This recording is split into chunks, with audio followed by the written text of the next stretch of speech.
Hi வணக்கம் மக்களே, எப்படி இருக்கீங்க? நல்லா இருக்கேன்னு நம்புகிறேன்.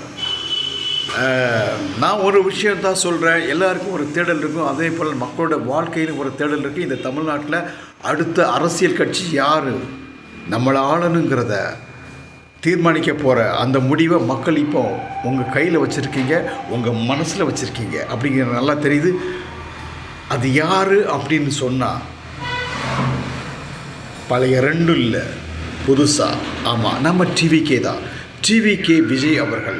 அவர் வந்ததுக்கு பிறகு தான் நம்ம சின்னஞ்சிறிய குட்டிகளாக இருக்காங்க இல்லையா, காலேஜ் முடித்து வரவங்க, ஒரு டீனேஜை தாண்டி வரவங்க, அரசியல்னால் சாக்கடை நினச்சி இருந்த நாமளை புறந்தள்ளிட்டு அரசியல் வாழ்க்கையில் கற்றுக்கக்கூடிய ஒன்று, அரசியல் நம்ம வாழ்வை நிர்ணயிக்கிற ஒன்றுன்னு சொல்லி இன்றைக்கி அரசியலில் யார் நம்மளை ஆடணும்னு சொல்லி தீர்மானிக்க வந்துடுறாங்க இந்த சின்ன குட்டிங்க.